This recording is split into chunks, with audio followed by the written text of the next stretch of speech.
Everyone, welcome. Thank you all so much for coming today to the virtual inaugural presentation of A Season at Sanditon by Rose Servitova with our guest, Karen Ievers. Am I saying that correct? Ievers? Ivers. Ievers. Okay. I should have figured that before we started. And we are joined at Mount Ievers Court, which is the home of Karen, which is absolutely beautiful. And we can see the grand staircase behind, so giving us a very Regency feel right now, which is wonderful. So thank everyone for joining. I know people are popping on. I'm seeing numbers rise right now. So feel free to pop on the chat. Let us know where you're visiting from today or joining in from, because we do have people from all over the world.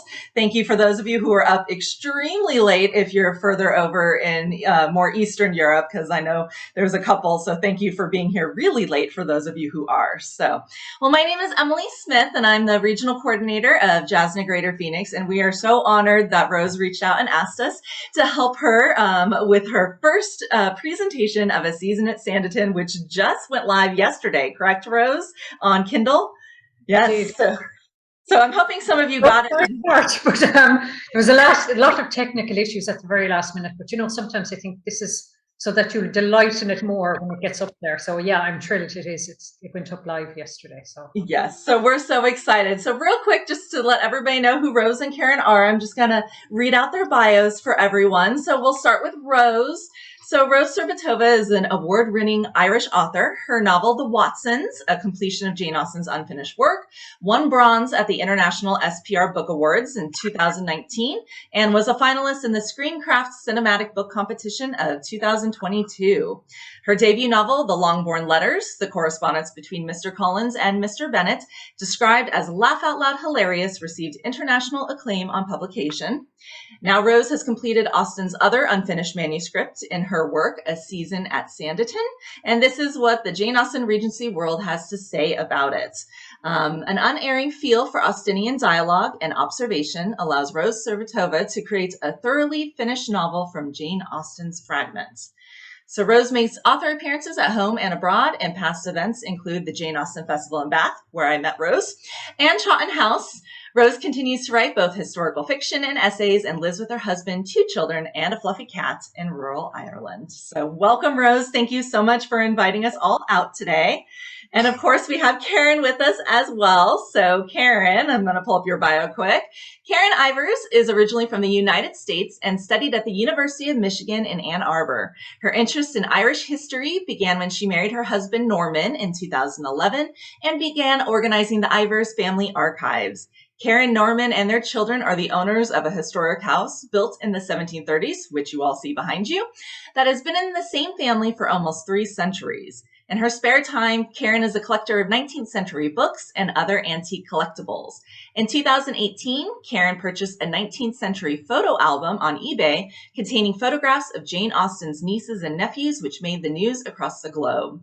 Karen is also a member of the UK Jane Austen Society. So welcome, Rose. Welcome, Karen. Thank you for inviting us into your home, Karen, today. We really appreciate it. it's an honor for me to have Rose launch her book here, and I'm delighted to be a part of this. And welcome to everybody. Yes, welcome. All right. Well, and I'm delighted. I think I might have heavily hinted that I'd love to launch my book from here. I kind of was like, oh, please tell me I can. And Karen so brilliantly obliged. Do you want to continue, Emily, or do you want me to just let me know? We can pass that over. So we're going to start off by learning a little bit about Karen's collection of Jane Austen related artifacts. And they've got an amazing show for us. So sit back and relax. If you brought your cup of tea, enjoy it. And yeah, we'll turn it over to you for a little bit, ladies. Okay, thank you so much, Emily. And thank you so much, everyone. God, you're from everywhere. And I love that some people are from Limerick and 6 Mile Bridge and down the road here in Ireland, but also from all parts of Europe, the United States, Canada, everywhere, France. I've seen all, I'm just so honored. And sometimes I forget how humbling it is and how many friends I've made over the years, because some of these people have been with me since the beginning. Like, I see several of them and they're the best, and they're the reason I keep going and I keep writing, and it's just the loveliest people in the world. So I know Karen now several years. We met in 2017. No, we met in 2016. I'd written the Longbourn letters, but what had happened was I was doing a festival, a Jane Austen Bicentenary Festival here in Limerick.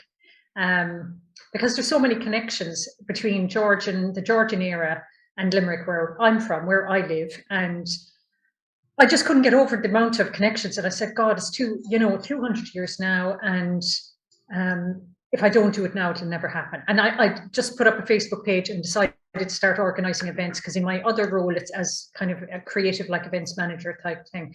And we had a fantastic historical costumer, Melissa Shields, who has done amazing work online as well. And her stuff has gone viral for, like, costume, the history of the era.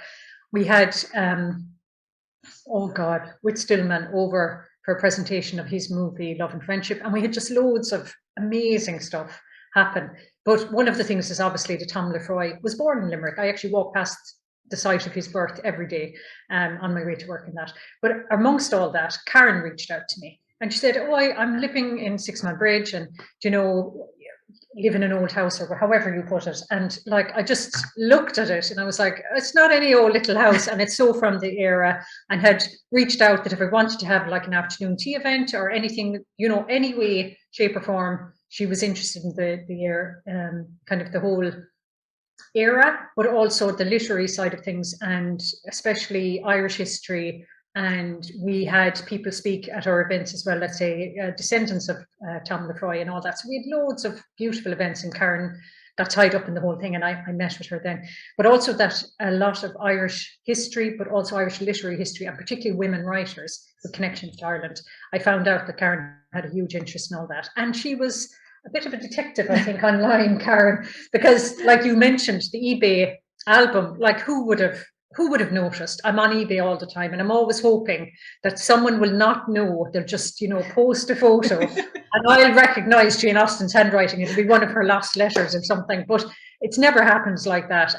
But Karen is really great and has a great online presence at auctions and on eBay, but the thing is, you can't fight with the fact that the knowledge is there. So Karen is a massive historian, enthusiast, and all that sort of thing. So she knows her stuff, spots things and tracks them down, and is a bit relentless when it comes to it. So the thing is, over the years, as I continued my friendship with Karen, is I noticed that the things she was buying were like, not only connected to Maria Edgeworth and various other writers, but to Jane Austen, hugely, actually. And I was saying, God, you've this and you've that. And, it just amazed me how many things that were connected to Jane Austen or to her family that Karen had kind of started collecting. And so for me, I wouldn't have dreamt of having my event this evening without reaching out to Karen and letting us hear about this, because I just think it's the most interesting. It's way more interesting than a season at Sanditon, my book launch.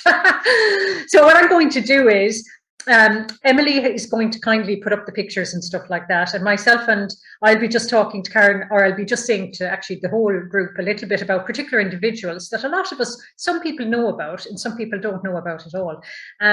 Their connection with Jane Austen through her letters, which I just show you that Deirdre LaFay, who Karen knew very well actually as well, this is one of the editions of her collection of letters. You just do not leave home without it. It is amazing.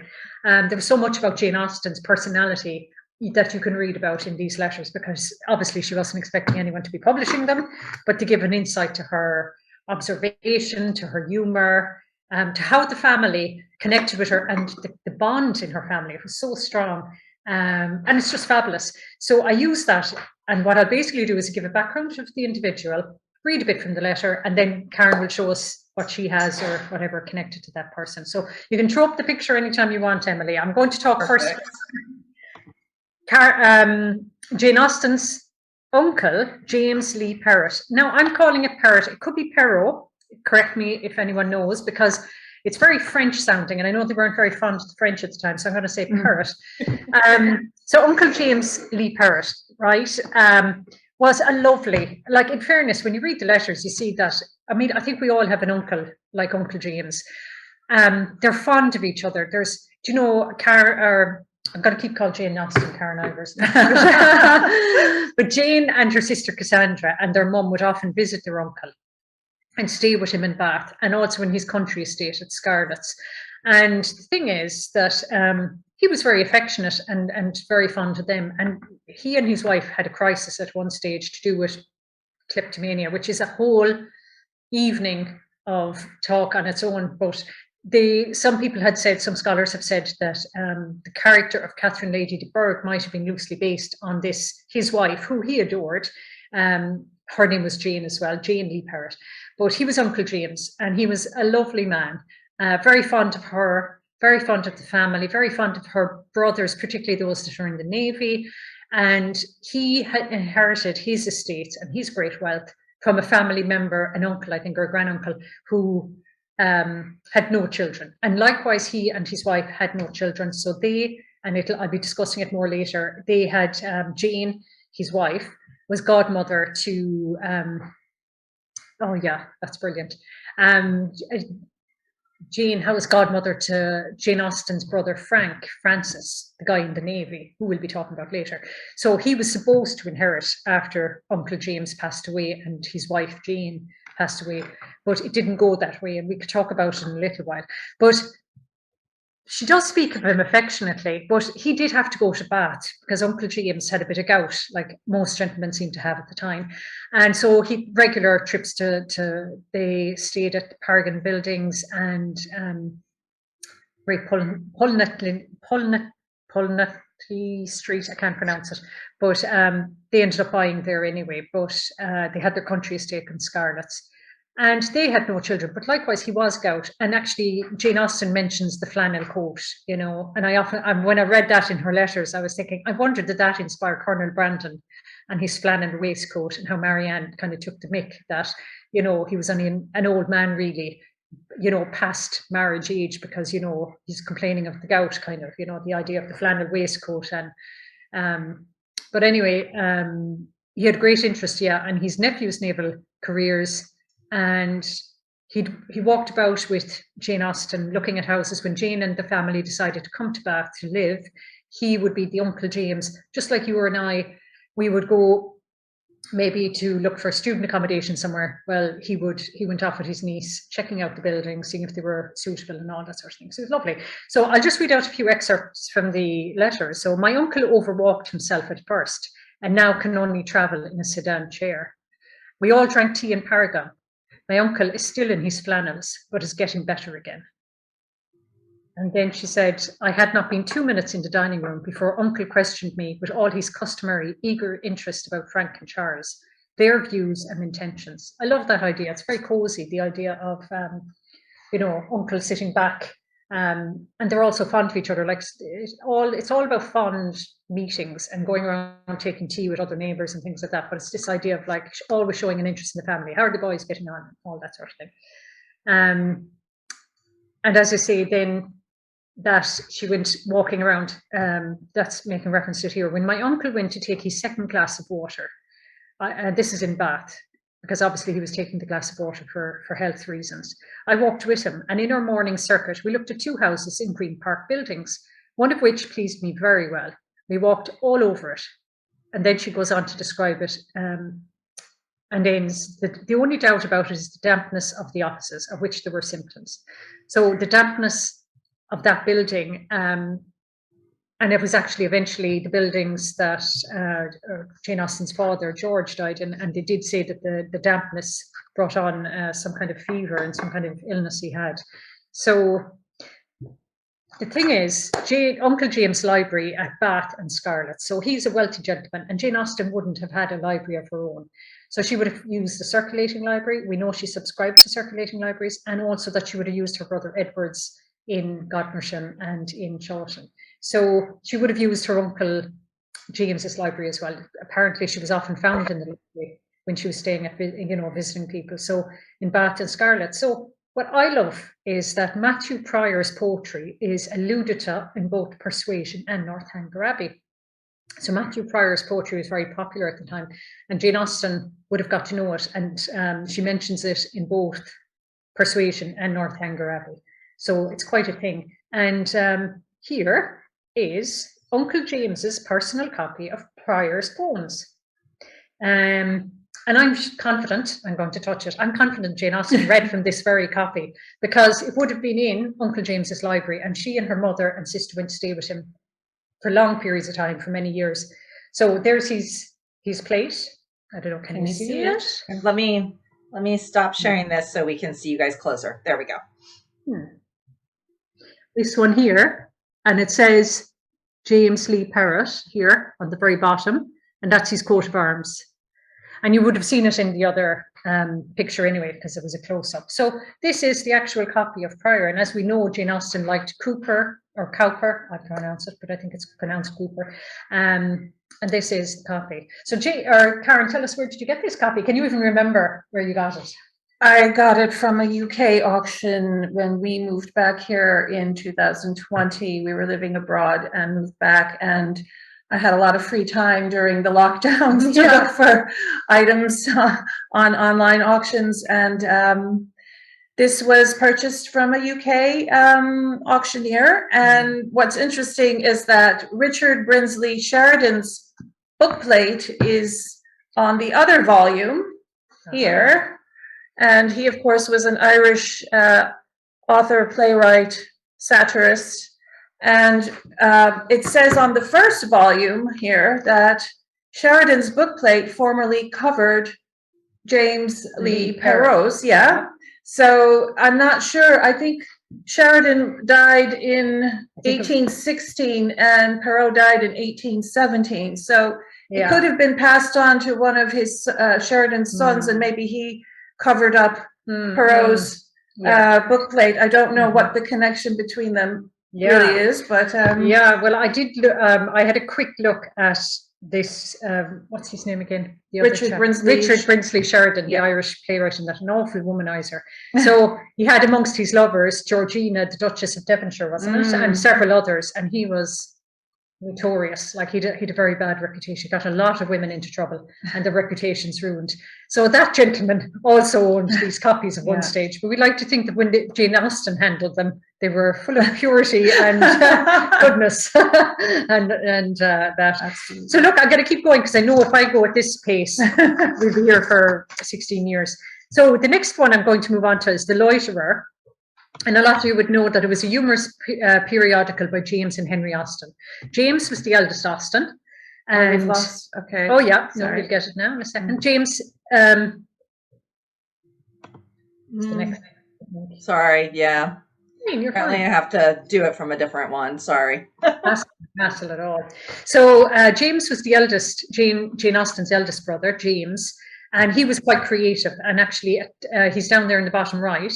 And a lot of people would have thought that James would be, if anyone was going to be a writer, it would be James. And he was involved in theatricals, and they had kind of homemade, theatres and stuff at home, and they all took part in it. The Austen family were like that.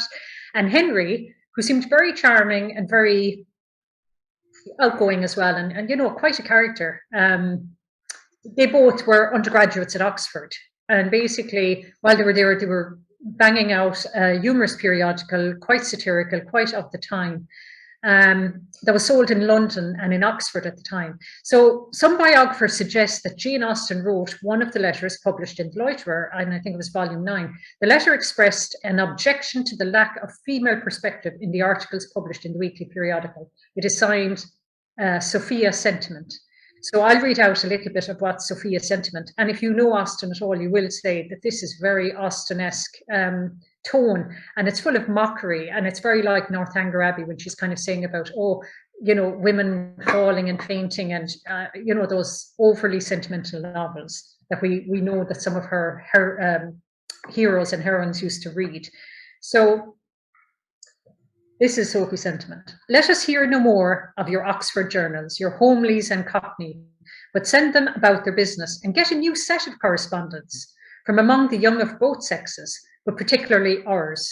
And let us see some nice affecting stories relating to the misfortunes of two lovers who die suddenly, just as they were going to church.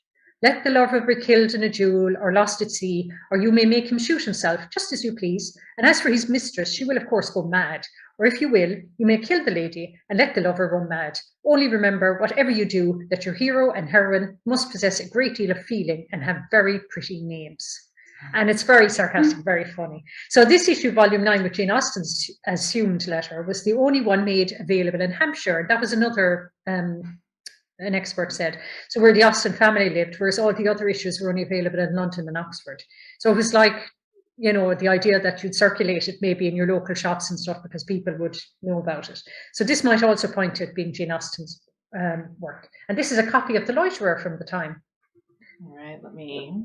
It's gorgeous. Yeah, and it's one of the first editions. This is actually the two periodicals from 1789 and 1790, all in one volume, and it's actually published in Dublin. I don't know if you can see that. Mm-hmm. And it was published in 1792. Yeah. And I will turn to Sophia. Yes, Sophia Sentiment. This is it. Yeah.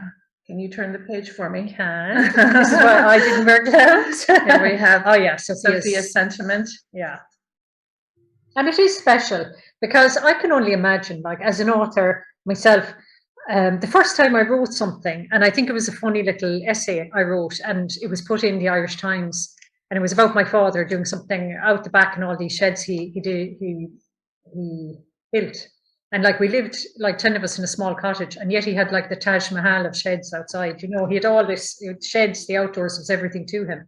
So I remember when that published, you know, the pride of having something in print. So I can only imagine, like, she was quite young at this stage, and she was probably at her juvenilia stage, slightly, you know, around that time, and getting something in print, and her brother's doing that, but also it being worthy of being there. Like, she really was, you know, well able to, I don't know, it's just so brilliantly said. So where did you get that card? Can you remember? I think this one was on eBay. Yeah, Yeah, brilliant. A couple of years ago as well. During And the lockdowns. did you buy that? And I know the Irish playwright would have drawn your attention there as well, the book plate, Sheridan, but with this one as well. Because connection with Austen. Yeah, and it was an early edition. And it was published in Dublin, so yes, that made it special. Yeah, absolutely. So now I'm going to move on to the next one. Is that okay, Emily? Are we going on okay? Yeah, we're doing great. So I'm just going to start sharing the next one. Yeah, and just to say to everyone, the questions and answers at the very end, it's not just about a season at Sanditon, but if anyone has questions for Karen as well. So Fanny Knight, here we go. She was apparently Jane Austen's favourite niece. And Fanny later became Lady Knatchbull. So Edward Austen, who became Edward Knight, who inherited the Knight estates in Godmersham and Chawton because he was adopted by a childless family members. It was a great act of preservation later on in life for the Austens that they did that, because then they got Chawton Cottage and security and stability. And oh, there's a great book. We'll be talking a little bit about the connection with Ireland in a while. What is it? May, Lou, and Cass by Sophia Hillen. Sophia Hillen, and that's an Irish book. And there is an Irish connection, which we will go into. Sorry about that, Emily. I made you flick off that. So. But just that, obviously the family, the Knight family, were very important, and obviously Edward had a large family and had a lot of probably dowries to put by for the girls. And the sons would have to be educated or go into clergy or whatever, just, you know, because obviously that was a very important thing to do. And all their fortunes kind of were quite different. Some got married, some didn't, some did well, some died in relative poverty later in life. But Fanny, like, Jane Austen was only 17 years of age when Fanny was born. And because she was probably so playful herself and played with all her nieces and nephews and that, but also because apparently their temperaments were very similar, Fanny was a great companion and a great friend to Jane Austen. They say she was her favourite niece. So they also corresponded a lot by letter. So here's a letter from Jane just months before she died. So even though she probably was suffering quite a bit, she really was, her letters were still full of animation and that. So here's a letter from Jane just months before her Fanny. My dearest Fanny, you are inimitable. We'll pretend it is inimitable. I think that's right. Irresistible. You are the delight of my life. Such letters, such entertaining letters as you have lately sent, such a description of your queer little heart, such a lovely display of what imagination does. You are worth your weight in gold, or even in the new silver coinage. I cannot express to you what I have felt in reading your history of yourself, how full of pity and concern and admiration and amusement I have been. You are the paragon of all that is silly and sensible, commonplace and eccentric, sad and lively, provoking and interesting. You can hardly think what a pleasure it is to me to have such thorough pictures of your heart. Oh, what a loss it will be when you're married. You are too agreeable in your single state, too agreeable as a niece. So she really was extraordinarily fond of Fanny. And, you know, Fanny was hugely upset when her dear Aunt Jane died, because the family actually all lived quite good, lengthy lives. But Jane died at 41 and, you know, obviously well before her time. But Austen's sister Cassandra writes to Fanny shortly after the funeral. My dearest Fanny, I have just read your letter for the third time and thank you most sincerely for every kind expression to myself and still more warmly for your praises of her, who I believe was better known to you than any other human being besides myself. There are certainly many points of strong resemblance in your characters, in your intimate acquaintance with each other and your mutual strong affection. You were counterparts. So that's you know, how close Fanny was to Jane. And just to say, even if I'm looking at the screen here, like you could Google a picture of Fanny Knatchbull and you'll see the image there on the left. But the one on the right, that's the one Karen found in your eBay collection. It was in the album, yeah, the George Hill album. Yeah. Wow, and it actually says underneath it, which was very convenient, Lady Knatchbull. So we didn't have to do detective work yet. I know you had to do it for some of the other individuals, but so we see her much later in life, and that's a photo image, isn't it? Or is it? That was an actual carte de visite. One of the CDs, yeah. It? Yeah. So like not long, luckily for us, Lord George Hill was a fan of which was basically photographs. So literally a couple of decades after Jane Austen's death, we end up seeing her nieces and nephews, which is fantastic. So that was part of the album. So what I might do is we'll talk a bit more about the album when I go on to the next one, which is Marianne, Louisa and Cassandra Night. So I'm going to start at that one now, Emily. Okay. They're Jane Austen's nieces. Yeah, these three girls were also Fanny's sisters, and they lived at Chawton House as well. So as I say, there was a right gang of them there, of daughters and sons and that. So Marianne, Louise and Cassandra Knight were Jane Austen's nieces who later moved to Ireland and died in Ireland. So I'll get Karen to explain the photographs to us in a minute. Fondness of an aunt. They were very fond of their aunt, and when they lost their mother, Austen and Cassandra often looked after them in a very kind of maternal way. So when they lost their mother, the letters say about how Edward was grieving and how the boys were actually sent to Southampton, where Jane was now living with Cassandra, Martha Lloyd and her mum. So it was the sense that they were all just sunk into grief. And so many examples in her immediate family of death at childbirth happened, you know, in the Austen circles. And I think we often see Austen mentioning, you know, the calamity of, you know, and the risks involved and you know, her relief sometimes of not having to undergo any of that. So, but her nieces, she was very close to them and obviously assisted. I don't think Edward remarried, did he? Or did he later in life? Austen's brother, Edward. I don't think so. I don't think so. So he had this large family and Fanny kind of stepped in as lady of the house, kind of to look after things and support him.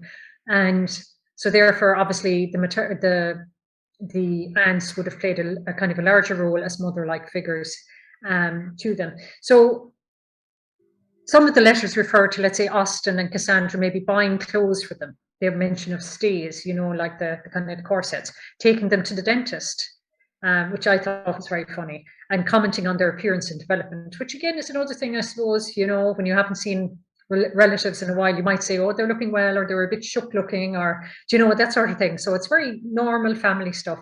So this is a letter from Godmersham that Jane wrote to her sister to kind of fill her in how they're all getting on. Louisa is much as I expected, and Cassandra I find handsomer than I expected, though at present disguised by such a violent breaking out, I think it's of acne, that she does not come down after dinner. She has charming eyes and a nice open countenance and seems likely to be very lovable. And then she mentions the visit to the dentist. The poor girls and their teeth. We were a whole hour at Spence's, and poor Marianne had 2 taken out after all. The 2 just beyond the eye teeth to make room for those in front. And I was actually delighted when I read that, because my daughter had the same thing happen as well. And we had to take out teeth, make room and get braces and all that. So this is, you know, same thing. When her doom was fixed, Fanny, Lizzie and I walked into the next room, where we heard 2 sharp, hasty screams. And then of the dentist, Austin writes, "But I think he must be a lover of teeth and money and mischief. I would not have had him look at mine for a shilling a tooth and double it." So I think she thought he was like making up things, because he did other stuff with Fanny, which she said was totally unnecessary, because Fanny had great teeth and he was, you know, adding to his bill. And he kept insisting in the letter as well. She said he kept insisting they have to come back, which I think is still a very modern, certainly goes on with my dentist as well. You have to come back, we've loads more work to do. So Cassandra married Lord George Hill and moved to Dublin. Louisa moved over to look after their children. Cassandra passed away tragically as well. Sorry, you mentioned Dublin or Donegal? Donegal, did I Yes, say Dublin? you said Dublin. Oh, sorry. I've Donegal written down here. But Louisa moved over to look after the children, and then she married him, George Hill.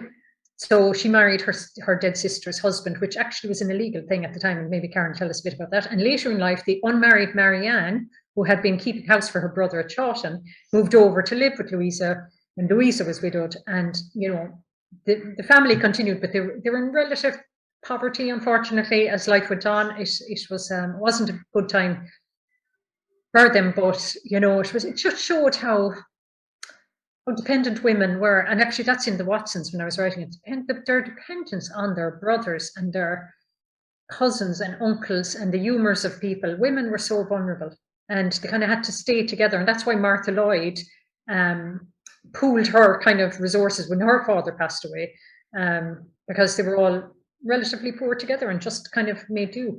So those are the images there. Karen might describe to them they were out of obviously they were in the album. They were in the album. And you might tell us who the top ones are. Yeah, the top one would be Louisa and her brother, Edward. And that would be Louisa and George's son, George Jr. George Jr., yeah. And that was taken at Chawton House, I think the rectory, if I'm not mistaken. Mm-hmm. And then the one below is Marianne with Charles, Reverend Charles, her brother, and also young George, Master George, and also taken at Chawton, the rectory.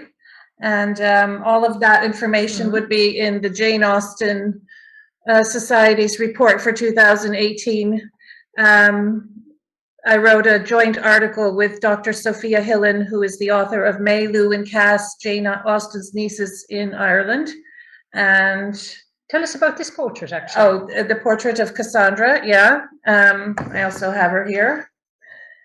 Now, that was a lucky find. I actually had been in touch with a curator up at Hillsborough Castle in Northern Ireland.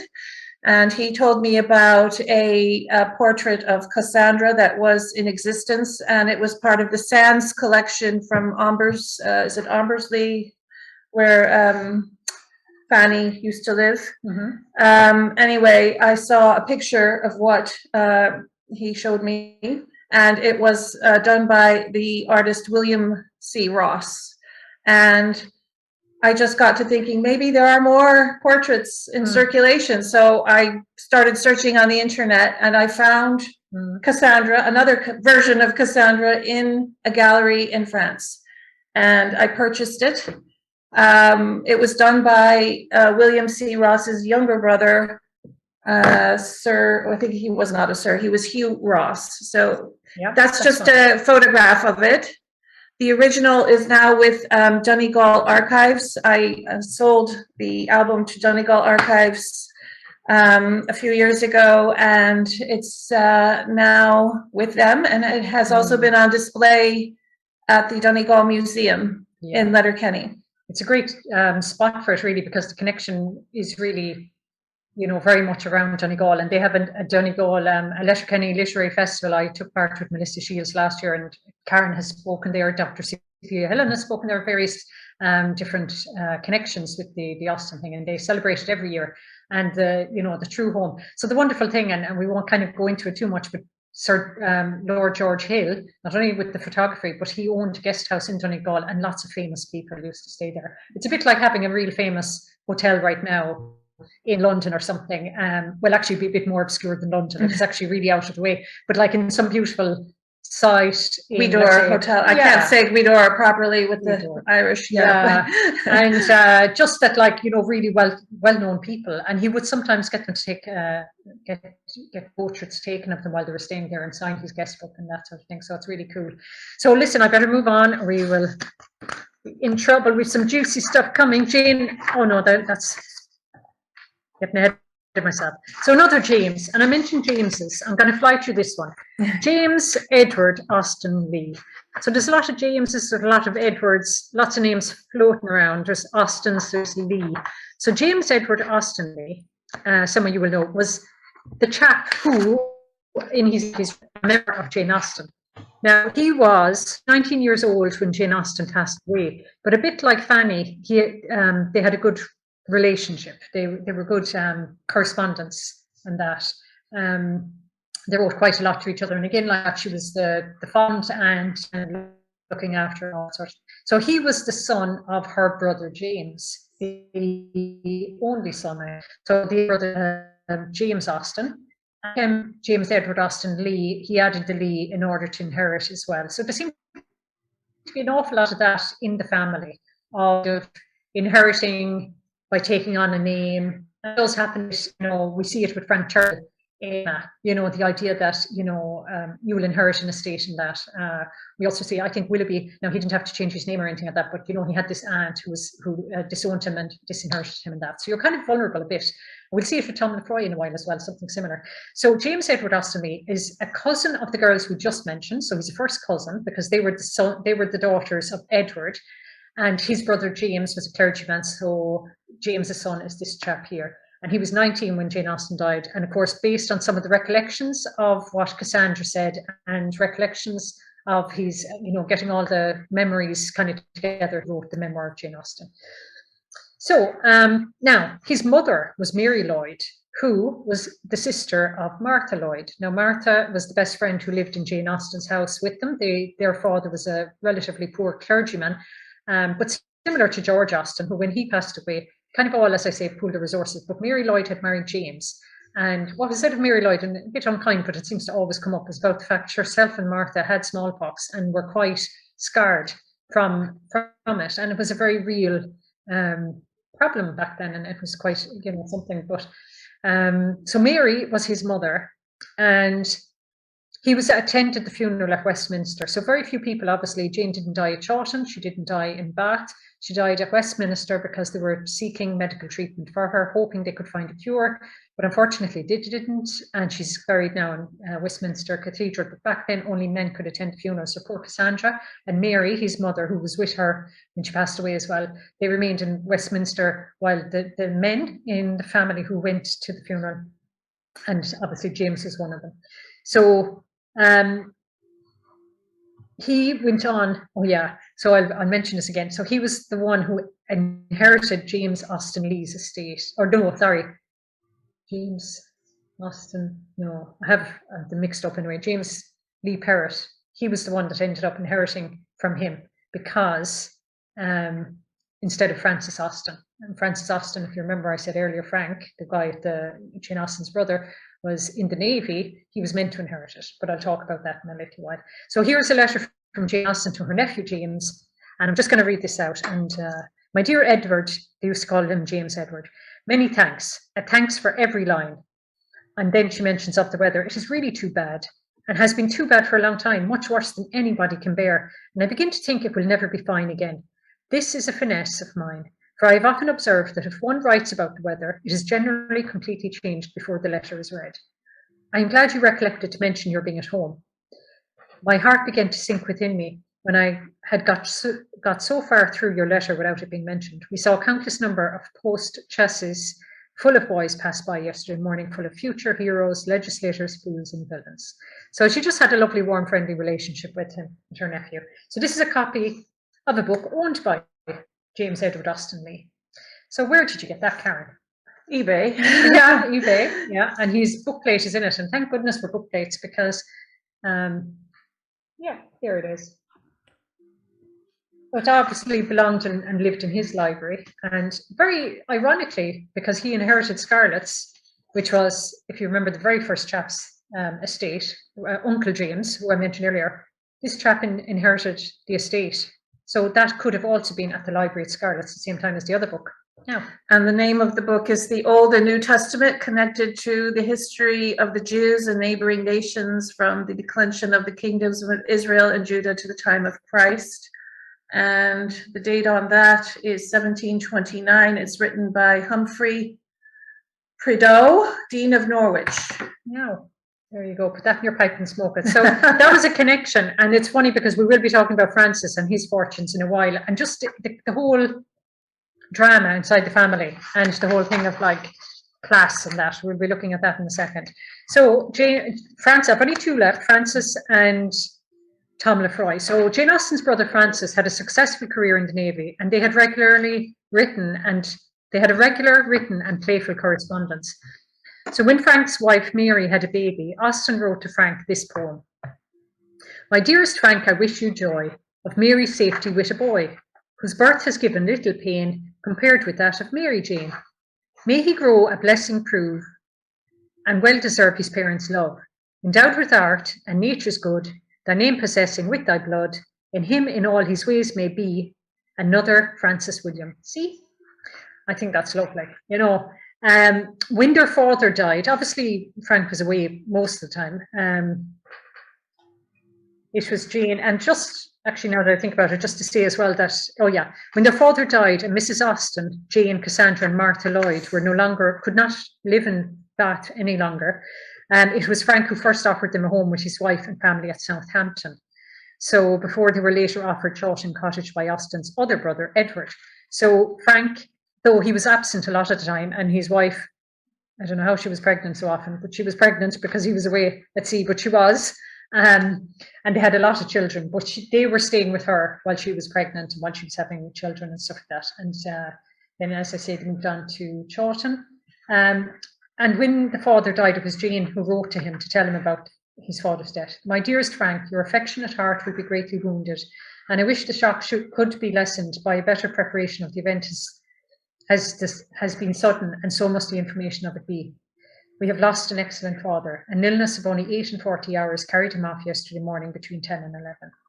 And then her evident pride in her brother's promotion. My dear Cassandra, Frank is maid. He was yesterday raised to the rank of commander and appointed to the Petteril sloop, now at Gibraltar.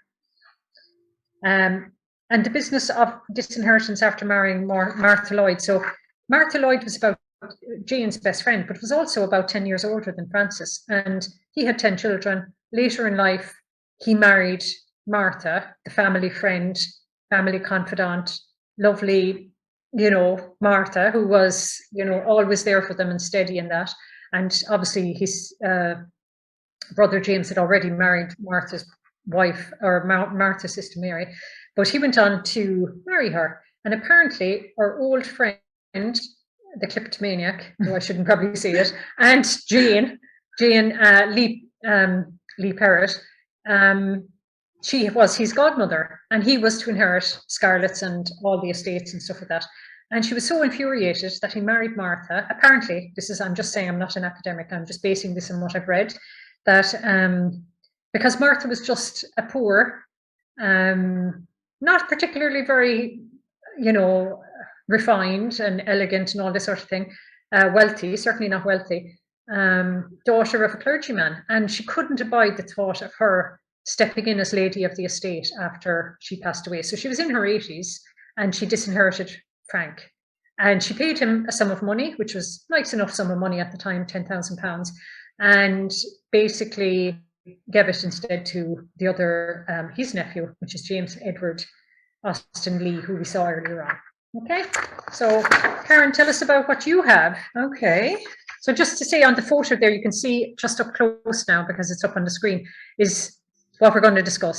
6 buttons from his military tunic. Yeah. So and there's also a portrait. I don't know. the lot that I bought came with 2 of these portraits. And they actually were from a vendor who was an Austin collector.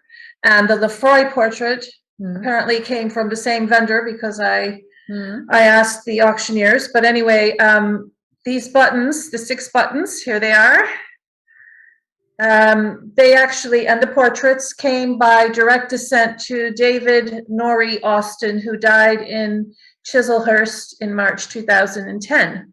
Wow. So he was a direct descendant of Frank. Frank. Yeah. Oh, wow. And That's here they are. fantastic. So these are the real With McCoy. yeah, I'm going to Austin. touch them as well, because I just touch everything that might have been touched by someone who touched Jane Austen. By osmosis, it'll, like, all her genius will sink into me. But it is wonderful, because, you know, he did do very well at sea. He bought actually a home in Halifax, I think, at one stage, and was very successful. Yeah, went right up the ranks. He became Sir, didn't he? I think he did. Admiral. Yeah. But I think he was not, what did he get knighted? I think something like that happened. Yeah. Anyway, very later on in his career in that. Anyway, so that's that. And I'm just going to go with Tom Lefroy then. And I'm really sorry for taking so long. So Tom Lefroy, we know from the movie about Jane. Is it about Jane? No. What's it called? Becoming Jane. Becoming Jane. That, you know, I suppose everyone wants to think he, you know, Mr. Darcy must have come out of somewhere, and that, you know, Jane Austen, who died unmarried and couldn't have, you know, this idea that she couldn't have had fun and couldn't have had dancing, couldn't have had romance and stuff, but that she did. And that there was a lot of, I mean, she couldn't have written what she wrote unless she had some experience of the inner workings of the heart and what people go through and the ups and downs and that. So Tom Lefroy was visiting when she lived at Steventon. He was visiting her best friend, Anne Lefroy, who was a neighbour living at Ash Rectory. He was related, and actually he had been an extraordinarily intelligent student at Trinity College, Dublin, studying law, so much so he got totally burnt out and actually was sent for recuperation as a rest kind of thing. He was under huge pressure because he was one of 12 siblings, the eldest, and he was the eldest son. So he had sisters and brothers all depending on him, and he had an uncle who showed an interest in him, and because they weren't wealthy at that stage, well, they were kind of lower gentry, but they, you know, had no opportunities for him in the, let's say, within the family. Actually, his mother had married without her parents' permission and that, so there was a lot of kind of scandal at the time. But he went on, he was offered by an uncle who was happy to fund his career in law, and he would then provide for his siblings, which he did. And he went on to become the Lord Chief Justice of Dublin. He was born in O'Connell Street, Limerick. There's an awful ugly bank exactly where he was built, or where he was born. So it's such a pity the original building isn't there, but I passed it every day. He lived in Killaloe, which is in County Clare also, just as Mount Ievers is in County Clare. And we have done events with descendants of Tom Lefroy at events as well, which is nearby. And his youth, he attended Trinity College, Dublin, and he then went to London. And while visiting relatives at Ash Rectory in 1796, he met Jane. In fact, Jane Austen's great friend Anne Lefroy was how they met, and they danced at balls. And as Jane writes in a letter to Cassandra, I am almost afraid to tell you how my Irish friend and I behaved. And I think this letter and the portrait, the known portrait of Tom Lefroy, are currently at the Chawton House. Is it Chawton House? Or I think it's the Jane Austen House Actually, Museum. sorry, Jane Austen Yeah. House Museum. So the picture we see there on the left is the well-known one. And that was the one that's currently there. And she, from the letter, I almost afraid to tell you if my Irish friend and I behaved. But she also said he was a very gentlemanlike, good-looking, pleasant young man, I assure you. At length the day has come in which I am to flirt my last with Tom Lefroy, and when you receive this, it will be all over. My tears flow as I write at the melancholy idea. What I love, though, is the next bit, that later in life, Tom Lefroy's, there was still a connection, actually, years later, even after Jane's death, there was a connection with the family and some correspondence and stuff like that between this Tom Lefroy and connection with the Austens. But later in life, Tom Lefroy's nephew questioned him about Jane Austen. This is the account of that conversation. My late venerable uncle said in so many words that he was in love with her, although he qualified his confession by saying it was a boyish love. As this occurred in a friendly and private conversation, I feel some doubt whether I ought to make it public. And here is an original portrait of Tom Lefroy. Presumed to be Tom Lefroy, Yeah. but actually my friend Robert O'Byrne from the Irish Georgian Society is in touch with the Lefroy family, and they do think that it is Tom Lefroy, and more importantly, well, to me anyway, Deirdre LeFay did think that it was Tom Lefroy. Yeah. So if you even go back to the picture again, Emily, Yes, you can see the comparisons, and you know, I do think it's more youthful. I do think it's actually, I don't know. What do you think, Emily? I think it's more of the time he might have met Jane Austen, because, you know, I can't tell what age he was there, but I don't know. I think he looks a little older than the one on the left, but I could be wrong. So either way, anyway, they're still both young. Yeah, I agree with you, Anna. He is a bit cute. You know, he turned out well. So anyway, and he made it, you know, he made a real success of his life and supported a lot of people. So I'm finished with Karen's wonderful finds. I think it was really interesting. I hope everyone else found it interesting. And I'm happy now to, oh yeah, Mount Ievers Court, here we are. This is where we are right now. And this is Karen, obviously. And just to say that there's so much Jane Austen history connected with Ireland. And I do know from meeting a group from JASNA, Jane Austen Society of North America in Cork, that they had, sometimes when they, when members take a trip to the UK, to Chawton and Bath and that, they take another trip over to Ireland. And literally go to, let's say, Cork and Galway and Dublin and places, and literally almost passing the door here at Mount Ievers, and should really reach out and make contact with Mount Ievers. So there's the website, there, mountiverscourt.ie. Thank you. Just wants to give a notice, and because I think it would be fabulous, you know, to kind of see this stuff up close. We even have a ballroom upstairs, They although have a it's not in ballroom use and it needs renovation, but there's a Yeah. ballroom. Yeah. So there you go. So listen, I'm oh yeah, the East accent, the East Limerick accent are talking about. But listen, thanks a million, and I'm so sorry I went on a bit, rabbiting on, but I just love the connection, the family connection. No problem, and you've been brilliant, a brilliant friend and a brilliant Jane Austen. Yay, thank you, Emily. thank you so much, Karen, for sharing all of that. That was so fascinating and wonderful to see up close. All right, well, we're going to move forward and do a little bit of an interview with Rose about a season at Sanditon. And actually, the first question actually applies to both of you, so you can both answer this one. So first and foremost, when and how did your love of Jane Austen develop? Either of you can go first. Yeah. I don't know. I'll be first because you probably have more to say. But I mean, I grew up with Jane Austen, and she's always been part of my life. And what can I say? My interest in her increased when I found the album on eBay relating to her family. So, but she's always been part of my life, and she always will be. Yeah, absolutely. And I suppose for me as well, I would have come through like my grandmother and the books that she would have had in her house, which was what I read as a child.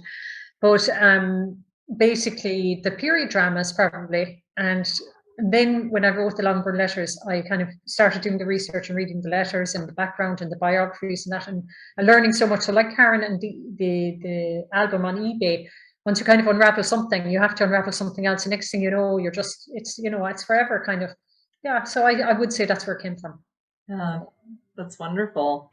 So Rose, for those of you, by the way, we're keeping this spoiler free. So if you guys read it last night after downloading it, we're keeping this spoiler free for those who haven't. So what can you tell us about a season at Sanditon without giving any spoilers, of course? Okay. Well, I suppose one thing is Jane Austen, theme-wise, Jane Austen has a lot of themes that run through all her novels. And it's the idea of, you know, overcoming something, or women and strength, and, you know, family bonds and relationship. And I think that's why I loved finding out so much about Jane Austen's own life, the support of her father and her brothers, and just looking at her totally as equal. You know, there wasn't a sense of inferiority at all. There's huge respect going on.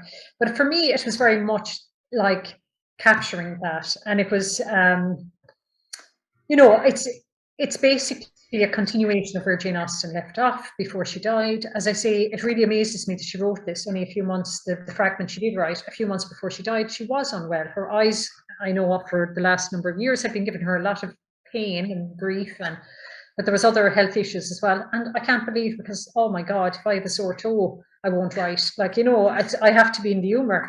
And, you know, for someone who was so unwell, she wrote such a funny and such a kind of bit crazy fragment. And it's a bit out there, like, I mean, there's so much exaggeration and hypochondria on that. So I just went on. I kept going with what was there. But I think what I did was kind of showed a little of why it was there, maybe, or explained how things. But as usual, our heroine, which Charlotte Haywood, there would have to be, as there is with most characters in Jane Austen, a bit of self-reflection. It's usually growth. So for her, there is that. There is that around, certainly judgment. I mean, think of Elizabeth Bennet, and, you know, I didn't know myself until then. And, you know, this idea of, you know, learning through experiences and through near misses and happy coincidences and regrets and all the other bits and bobs. So in some ways, it's very typical, I think, of a Jane Austen novel. So I'm not going to give away any of the plot, but just to say that it potters on, and then it kind of goes on at breakneck speed. By Jane Austen standards, not by Hollywood standards, literally as someone, you know, doing something crazy, a drive-by shooting or something, but it's not far off from that time. There's kind of crazy crap goes down, you know.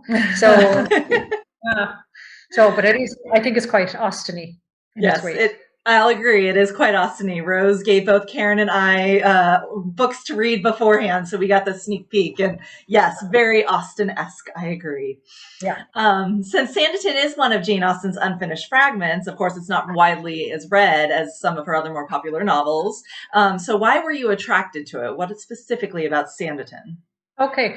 Well, because I already finished the Watsons, which is a whole other story. I had gone to an event in Bath that Jane Byrne was talking about one of her books at the time, and she's mentioned Sanditon and she mentioned the Watsons, and I was like, holy cow, I didn't even know. She was talking about the juvenilia and all this, and I really hadn't known that whole side of Jane Austen.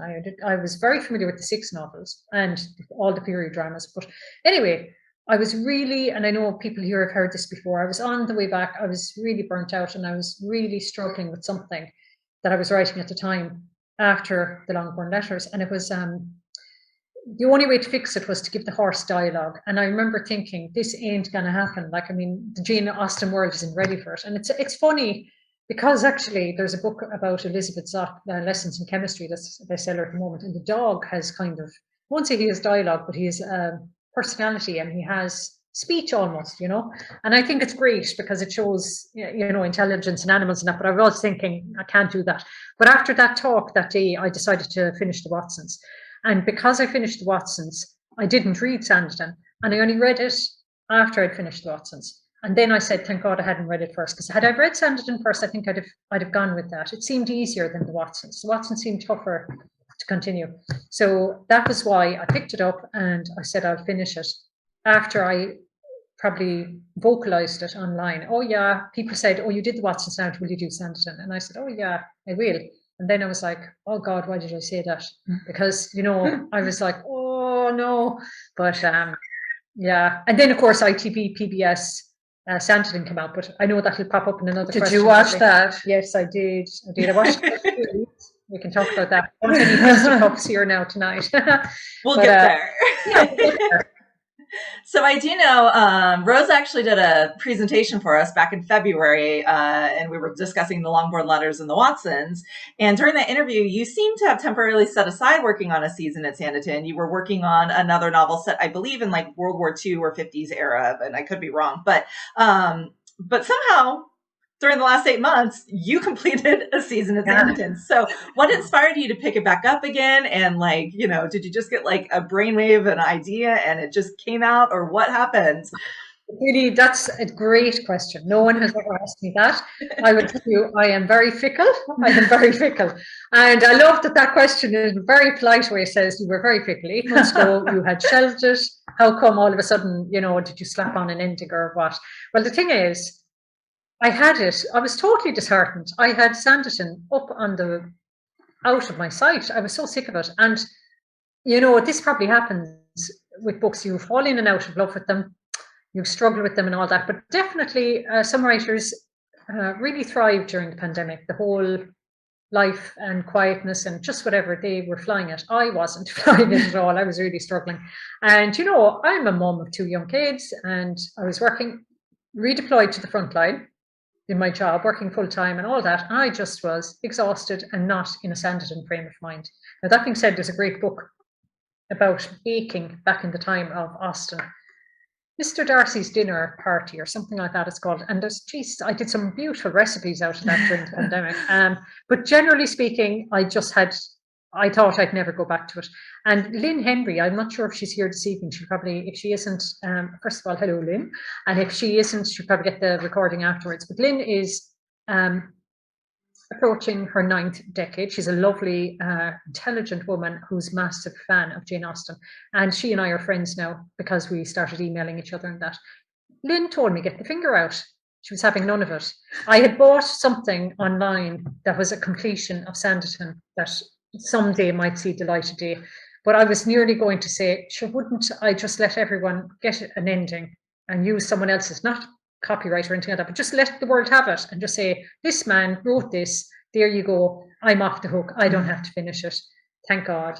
But Lynn said, you know you could do it. You know that you write like Austen, you would do a very good completion, finger out, I'm not going to be around forever, on you go. And that was it. That was all I needed to hear. Sit down, write the bloody thing, and that's it. So that was really what kind of motivated me initially. And then I was really struggling with my 2 main characters, and I'm a difficult for going off on the minor characters and kind of developing them to an extent. But I just couldn't get, there was only so much I could get of Sydney and Charlotte. And I'm not sure, having watched the season, because I didn't 100% buy that version of Sydney in particular. Charlotte, okay, was fine. But my Charlotte is slightly different. It's, as I say, it's more based on the fragment, more based on the inquisitive kind of, there's a nosiness about Charlotte. She's very observant in Jane Austen's fragment. Sydney, you see, is this angsty guy, he's totally not described, he could have been, but he wasn't described like that in Jane Austen's fragment. And also, you know, he's not the guardian of Miss Lamb or any of that stuff. Like, so that was all this baggage he was carrying and stuff like that, responsibility and stuff. But none of that is in the fragment. So I developed a totally different Sydney. And actually someone said he's more Mr. Bingley than Mr. Darcy, kind of, you know, because he is nice. But it took me a while at that point anyway, 8 months ago, I think what happened is I had the breakthrough with those 2. And sometimes for me, I have to introduce an object. So for me, or a pastime or something, or hobby. Like, so Mr. Howard in the Watsons watches, he's an amateur astronomer. He has the telescope. Charlotte in a season at Sanditon has a telescope that her brother gave her, like a handheld kind of one you'd use, like a naval, whatever one. And Sydney has an unusual pastime when he's walking on the beach, you know, he kind of picks up random items if they're rushed on. You know, if we give them something, I want to give them something. I was able to bite into the character more. I found out their humor, the personality, everything like that. So, yeah. Well, thank goodness for Lynn. Well, I thank Lynn for getting on you, because we got a wonderful novel out of it. So I'm very happy that she got on you about it. So completing another author's work is always a daunting task, especially Jane Austen, who so many people have so many opinions on. So how did you approach writing a season at Sanditon, and were there any challenges that you had to finishing her final story? I think I covered some of that just now. So that was basically the challenge. It was, I suppose the thing is, it just feels very different. The Longbourn letters, I was more new to Austen, and I was very much going based on Mr. Collins and my, you know, having read Pride and Prejudice a million times and just having my own whatever. But it was light. It was light, and I walked the roads, and I hadn't ever had anything done, and there was no pressure because nobody knew me. And if no one ever read it, it didn't matter. I was just having fun, and I was writing. The Watsons was a little harder, and I had a different approach to it. But at that stage, I'd read lots of biographies and the letters, and I felt like I knew her. It was like she was almost around me, and it was a lovely feeling. And then Sanditon, as I say, I struggled, but I also probably matured a bit and trusted the writing process more. I trusted eventually that if you sit down, no matter how fed up you become with something, that if you sit down and you trust it and you trust your characters to reveal themselves to you and you trust Aston and you know what feels right, trust your gut, what feels right, what doesn't feel right, it'll come good. And, you know, it'll trust the process. And that was it. So maybe as a writer, I'm becoming a bit more confident. So that's, Yeah. So you introduce a couple of new characters into a season at Sanditon that don't make an appearance in Jane Austen's Fragment, including Dr. Hollis and Captain Russell, and again, trying to keep this not spoiler. So how did the addition of these characters aid you in the plot development? Do you have a specific soft spot for any of them since they're of your creation rather than Jane Austen's? What do you think of them? Yeah, well, in fairness, with the Watsons, I think, did I introduce anyone new? Because in Jane Austen's beginning, her Fragment, she spewed out. I mean, so it's Elizabeth is driving Emma to the ball. Emma hasn't been living there in 14 years. Elizabeth is telling her about everyone. So loads of characters are mentioned, and I got to run off with those and fill them in after.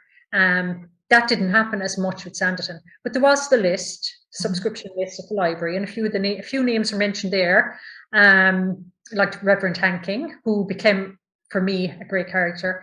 But what I did when I read, there's so many great books about Austen and the seaside and Georgian seaside, and I'm sorry now I don't have the names at hand, but they're really brilliant non-fiction books about the history of the seaside in the UK, for example, Brighton, and all the development and the bathing, what you call them, the bathing machines, the jalopies that they bring out, you know, all those things, and they kind of step down the steps and go into the water and all that. But the whole idea of going, the laws that changed in the country that allowed people that never had leisure time before to go and spend some time or the weekend. So it mixed the classes. So you'd have your upper gentry, you'd have your lower gentry, you'd have your middle, you'd have the clergy, and you had the army and officers on holidays, on leave, like the Captain Wentworths and all these. So it mixed a lot of people that you wouldn't have mixed with in other social circles.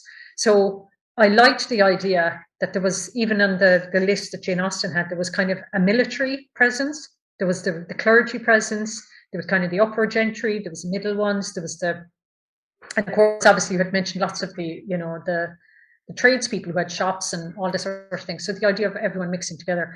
But the thing is, with what's his name? Russell, Captain Russell, he is, by my own admission, a cardboard cutout of, you know, he really has absolutely no role at all except to be a cardboard cutout floating around the place to help me with my plot, basically, because, you know, he's a good-looking man in a suit kind of thing, you know, really and truly, that's all his purpose was. And if you notice, I don't think I ever gave him dialogue. I can't try to remember, maybe at a dinner party he might have said something back to Lady Denham, but I don't think so.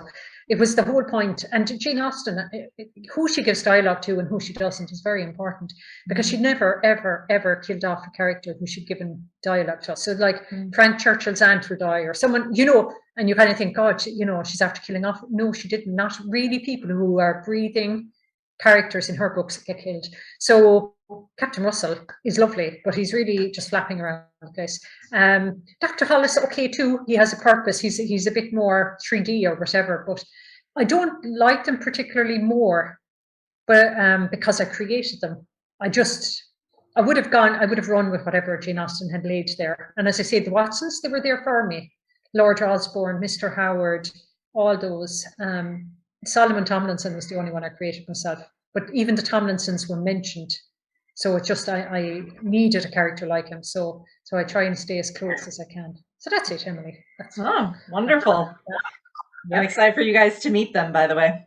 Do you have a favorite character in a season at Sanditon? If so, what do you particularly like or love about them, or love to hate about them? Yeah, so I'm just going to keep this short and sweet as well. The Reverend Hanking is probably my favorite character, and sometimes I think you can tell who an author enjoys being around. And there's one scene he actually, like, it's amazing when you finish the book, you actually haven't finished it, and it could be on your 9th draft or something, and another whole scene to fix something will come to you. And that happened with Reverend Hanking. I just like him. I like him so much. He couldn't care less about Fordyce's sermons for young ladies.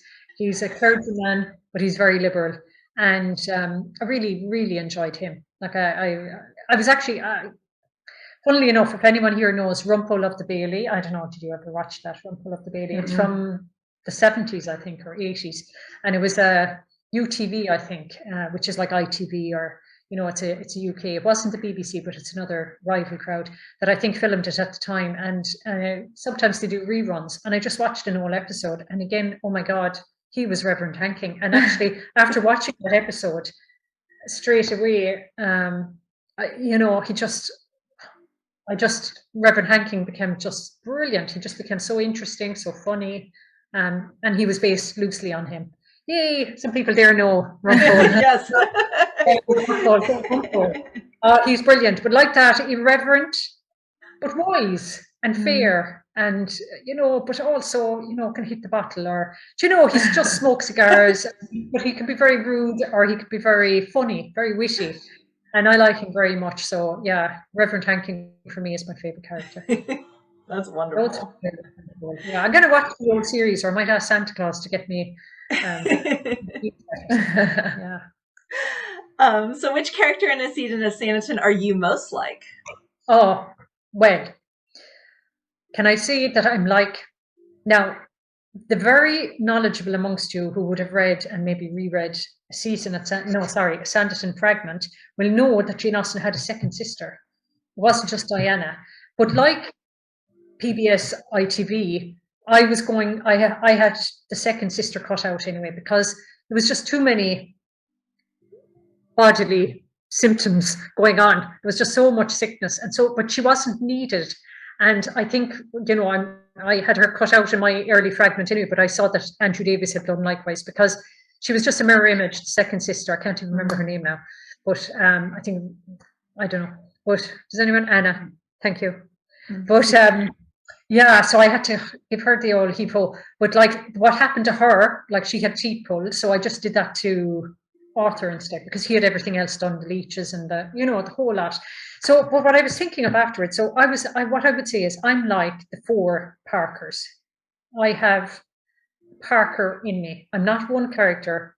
I am Diana Parker in that I can be a right busybody. I can be now I'm not nosy, because I really don't gossip or I don't interfere with anyone else.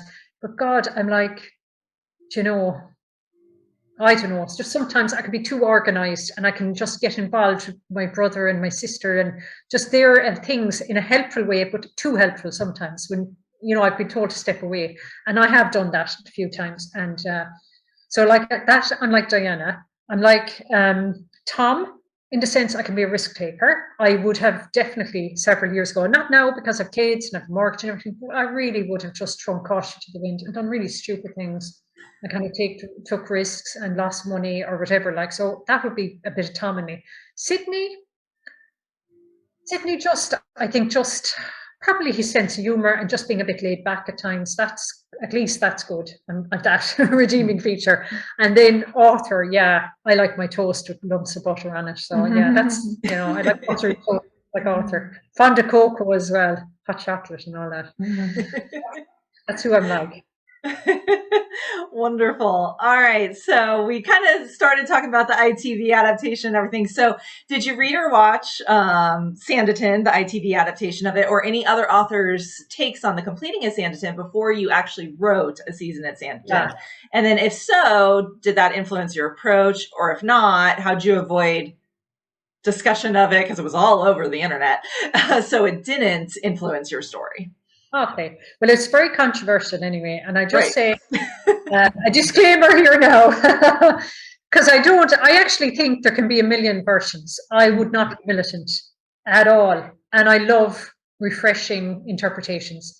It's none of my business. If it wasn't for me, it wasn't for me. If it wasn't for you, it wasn't for you. If my version isn't for you, thank you for buying it anyway, but like, that's okay.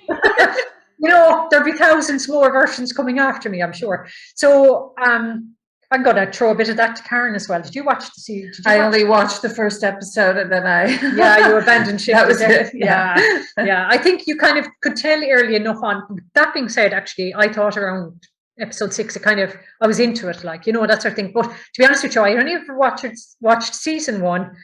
And for me, it was enough to know that it wasn't for me, like in the sense of it wasn't how I visualized it. And it was a bit conflicting for me. But it actually, what it did for me probably was it highlighted what I'd have done differently. And I think whether we know it or not, we do it to everything we watch. So like if I'm watching Emma 2020 and I'm watching the Gwyneth Paltrow, like in my head, I'm judging, I'm comparing and contrasting, and maybe what I'd have done differently based on having read the book. So having read Sanditon, I naturally had my own opinions about the characters and where I'd have gone with them. But I think Andrew Davis is the king of period drama, and he only started it, but there's a whole team of people writing it now, and off with them, like fair play to them. And you know, they can do whatever they want with it. It really can. Now it's using the word Sanditon, so and you know, there's allusions to Jane Austen, but no more so than myself, I suppose. So like, I really don't mind. But will I watch season 2 and 3? Probably not at the moment. It's too close to me. But I will, and I like to see where they go with that. What's his name? Colburn or Coburn or something like that? Hayburn? I can't remember. Anyway, I don't mind. I like a good old romance, but definitely not while I was writing. I couldn't. Very influenced. I think I said this to you at the last interview. If I read Harry Potter while I'm writing the Watsons, they're going to start arriving in broomsticks into the wall. Like, honestly, I just can't do it. I'm like a sponge. And I just felt it would be detrimental if I was reading other people's finishings, watching series and that. I watched enough of Sanditon probably to decide for myself that I didn't feel comfortable with kind of incestuous type carry on and hand jobs and stuff like that. Not like everyone to their own. And it's not that Jane Austen was, you know, conservative, because it was about underage sex, premarital sex, people running off. There was all sorts of, you know, immoral things at the time happening. So I've no problem with that, but just my version of immoral things, and there are plenty of them in this book, you know, it's different to what they did. Now, as I said earlier, I did good, Kirk. I like that. You liked season 2 more than season 1. I think it would have, if I'd started season 2, sure, I'd be on, you know, I wouldn't have finished my book. Basically, 8 months ago, I wouldn't have. I really have to stay away from stuff. So for me, it would have probably messed up with my my interpretation and stuff. So that's where I'd have gone. But I will be watching it, and you know, I'll watch everything. I watched The Persuasion that was on recently. Didn't like it too much, but you know what? I sat down and watched it. There was parts of it I really liked, and you know, parts I didn't. That's it. I have to try and be diplomatic, Emily. I really do. So again, I'm gonna continue on this vein. When Mom gets adapted, I'll watch it. And it'll probably be filmed here in Mount Ievers Court. Right, so we'll continue with this vein just slightly without beating it over the bush, but I'm looking at something leading into your book here. So many Jane Austen fans, whether they liked or disliked Sanditon, the ITV version, they were very disappointed in the unhappy ending for Charlotte Haywood in that version. So most people expected a much happier ending for Charlotte, since all Jane Austen novels end in a wedding, sometimes 2 or 3 or even 4. So should your readers anticipate receiving a more Austen-esque ending from a season at Sanditon? Yeah, in the sense that it's more true to Austen, I think. But have I lost you, Emily? Nope, you're there. We're there. Oh yeah, there we are. Yeah, let's just not beat around the bush here. As usual, there's a journey, there's obstacles, and things just go so wrong before they go right. Then even when they go right, they go wrong. So that's all I would say, is that it is more like, you know, and things don't go right as you think. And even in the Watsons, the wedding, and I did this intentionally, the wedding you have at the end isn't the wedding you're expecting. There's a little touch of that going on here as well. So that's all I will say, you know. Wonderful. You know, things are not as you expect, maybe. So if a season at Sanditon were to be made into a TV or movie adaptation, which actors could you see playing your characters? Yeah. Well, now, I don't know. I actually don't know any actors probably under 50. Okay.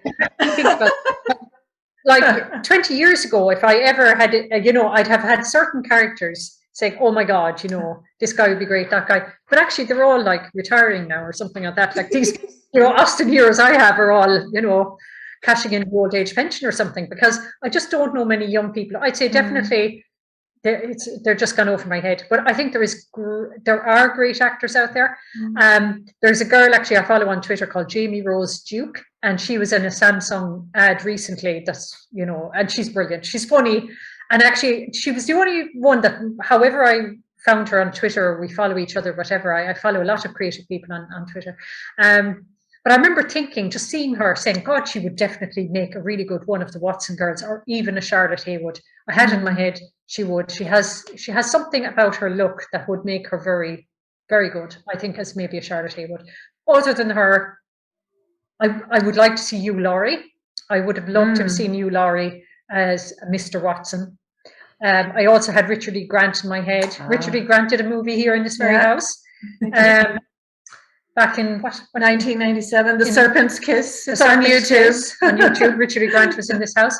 So, and it was filmed here. But him or Bill Nighy, and the two of them, funnily enough, as the father character in the Watsons, like, they both ended up being a father character in Emma 2020 and The Recent Persuasion. I couldn't believe it. I was like, leave Hugh Laurie out of it. He's the only one left for me now. So that's it, really. I don't really know young actors, but I think there's huge talent out there.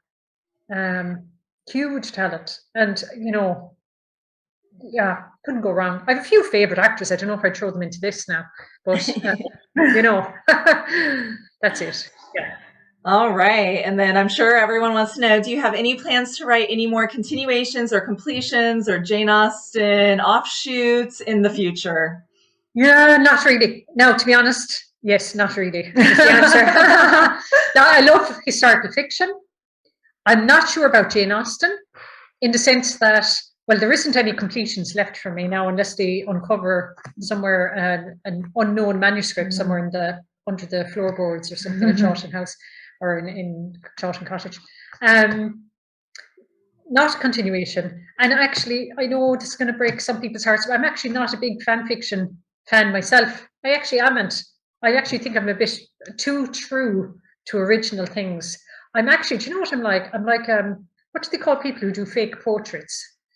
Like an imposter. I'm like someone that plagiarizes or something, you know.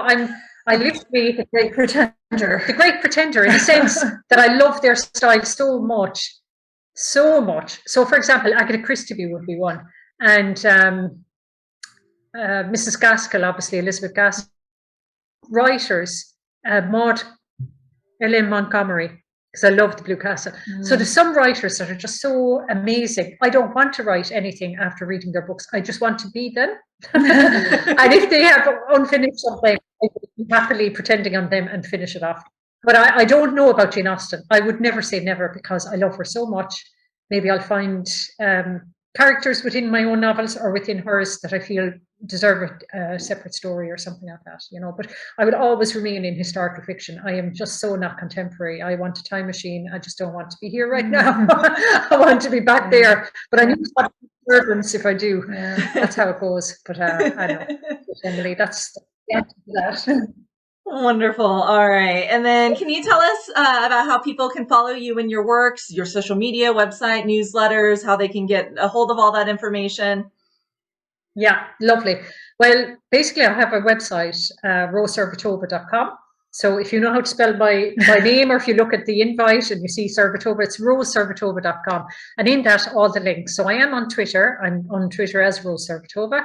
I have a Facebook page, an author page on Facebook. You have a newsletter. I have a newsletter that goes out every month that often I pretend I'm one of the characters from my own or Jane Austen's books.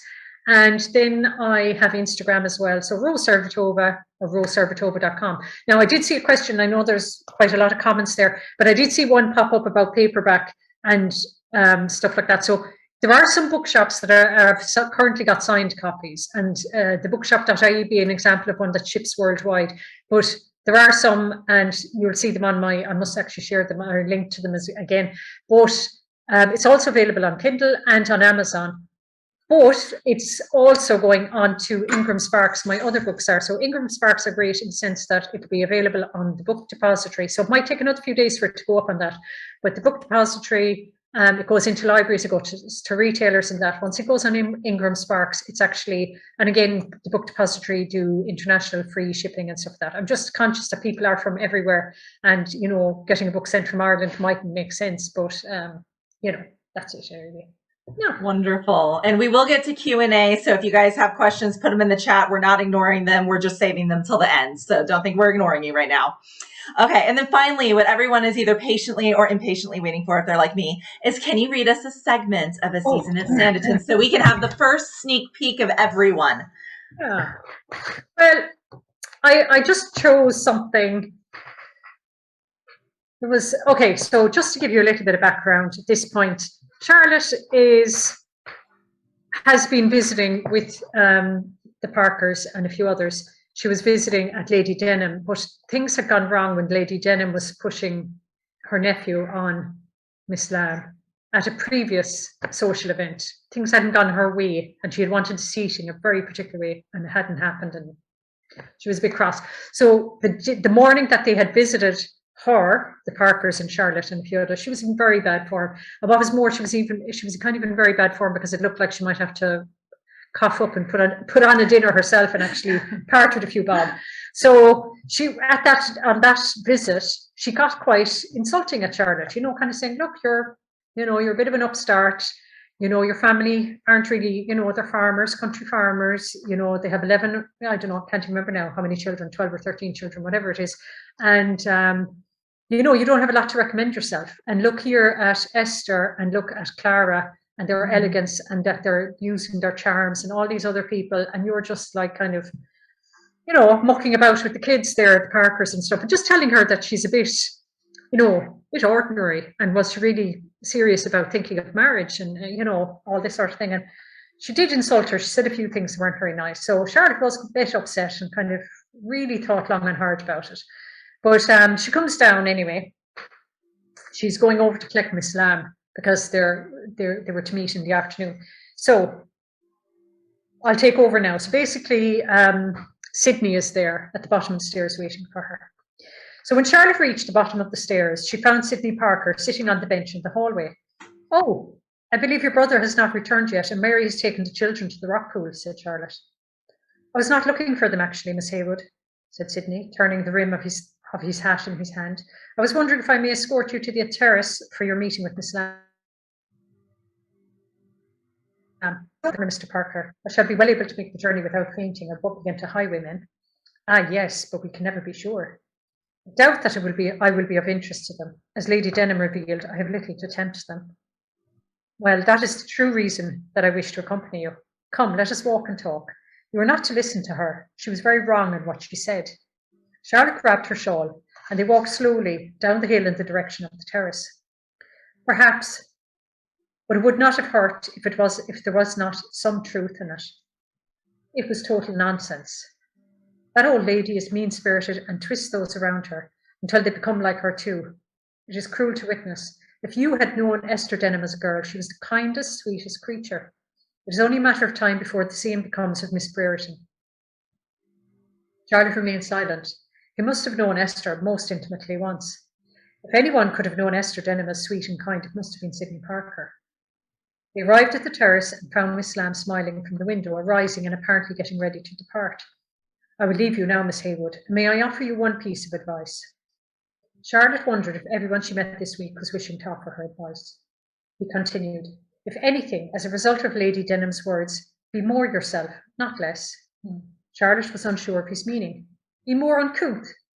Yes. No. Remain ignorant of my own charms? No.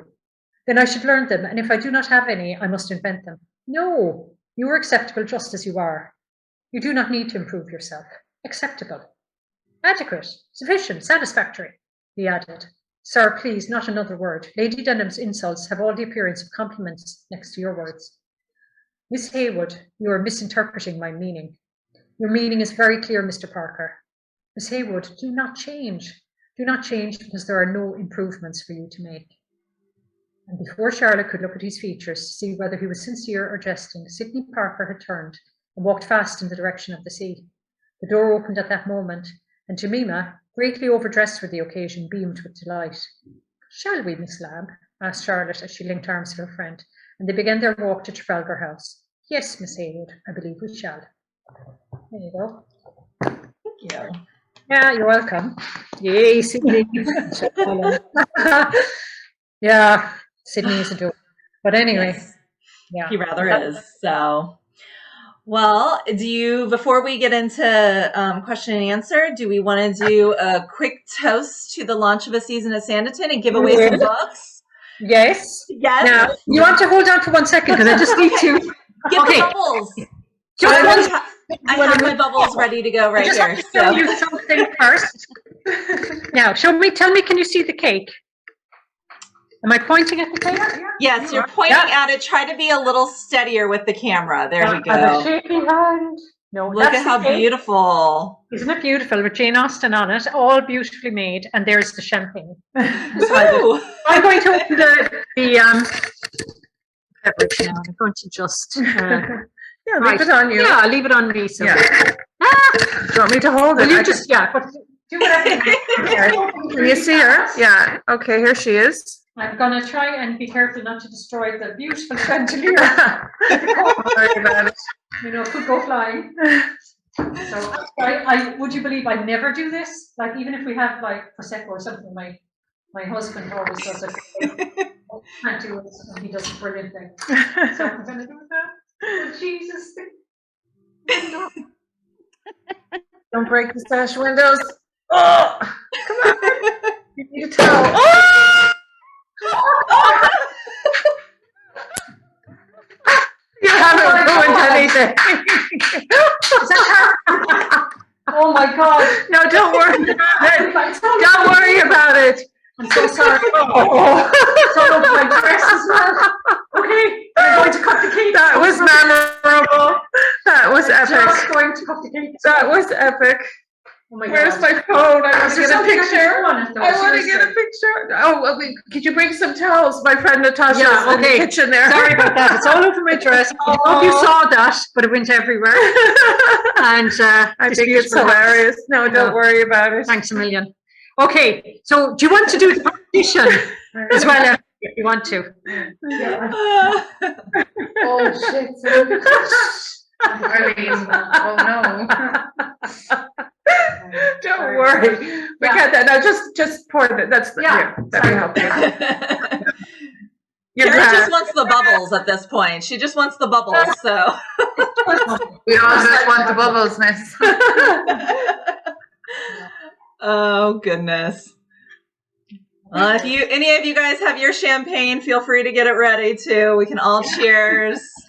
All right, so congratulations, Rose, on your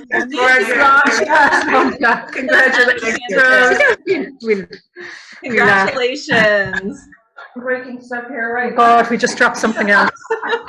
Face has gone mad. We haven't even had a sip of the drink yet. We'll keep the cork as a memento. Okay, we're going to bring us back to ourselves. So if you want to pull out names out of the hat. Yes, let's do the. Do you have the numbers? Oh my God, I forgot the numbers. That's okay. You know what? It's you asked me to do. Can I just pick a random number? So Rose doesn't know the numbers. So I've got numbers 1 through 59 for all the people who RSVP'd. Some of them are probably not here, but you have to be here to win. So give me a number 1 through 59. Karen, you start me off. Are you sure? Yeah, Karen, do you want to? Are you sure you don't want the winners to be from? Oh yeah. Oh yeah. Yes, you got to drink it. Delicious. Oh, delicious. Now, but I just want to know, can the person not be here? Because I know that some people couldn't make it. Well, it's up to you. I was going to say, I think I had put on the email that you had to be here to win, but it's up to you. Yeah, I did. Your choice, though. We'll do one. That it doesn't matter if they're here or not. And then the other two, they have to be people that are here. Okay. Perfect. All right. Between 1 and 59, Karen. Between 1 and 59. 18. 18. All right. And if you're and now I'm not going to know how to say this, and I'm not. She actually emailed me earlier to say that she might not show up. So you might know this one. Number 18, Ethne. Am I saying this? Ethne. Screen. Oh no. Okay, hold on. Here you are. No. All right. Is it Etna Nigella EITHNE. She is here because she was one of the first people I saw her name come up. Okay. So Yeah, she and is she's one of in our Ireland. winners. Yay! Well done. Congratulations. Yay!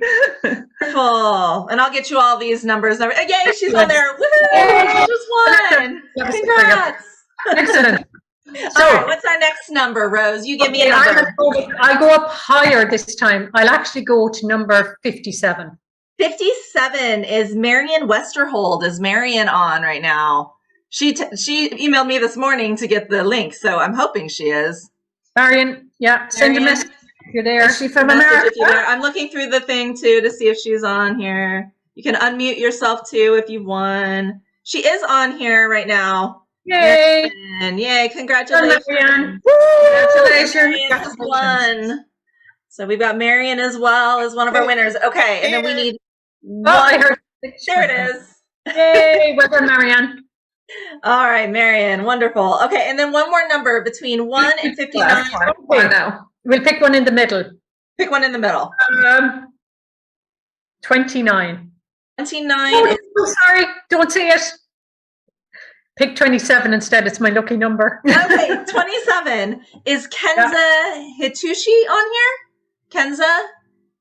Oh, she's not. Uh-oh. Well, that's great because Kenza can win it. Because all the others are on here, so Kenza can win. One attendee and 2 attendees. Yeah. Okay, that's right. So we got one is not here, Kenza, Marion won, and I'm really sorry. How do I say your name? Kenza's here. Congratulations, Oh, Kenza.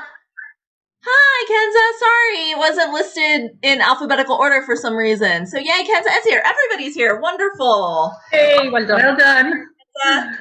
All right, so Kenza, Etna, and Marion all win, and I hope I said that appropriately. And just to say as well, I have a little, I have it here, a Sanditon pencil. Earlier in the year, when I was writing Sanditon, and I'd say in order to distract myself from it a little bit, I actually got these made by a designer in Ireland. She's amazing. She does stationery, loads of Jane Austen stationery, that. But what we did was we sourced the map from the time, and we went with there's a very vivid description in the Sanditon fragment of exactly where, even though Sanditon is fictional, where it is along the coast. And we actually had it put on it in the, so Sanditon is actually on the pencil. So it's a map of the coast, and Sanditon is there as if it's a real place, like by the coast. So it's fabulous. So each of the 3 winners will get one of those popped in as well. Wonderful. So the 3 winners, if you guys want to respond to my email and send me your addresses, I can forward those along to Rose, and she can send you your book and your pencil. So make sure you send that on over to me through jasnaphx@gmail.com, and then we'll get that over to Rose for you. All right, now it's time to open up for Q&A. So think of your questions, put them through. I'm going to go through the chat right now and see whether we had anything in here earlier that you guys may have asked. So let's see. First question. I have to get through all the howdies of everyone from all your shout outs from where all you all are. All right. So It's funny. It'll be on this, probably on the board. trying to get to... one thing we do need to see, Rose, is the size of your teacup. Apparently it looks large. Yes. I'm notorious for my big mugs and stuff, but actually I'm in civilized society today. It's actually very good. It is Ainsley.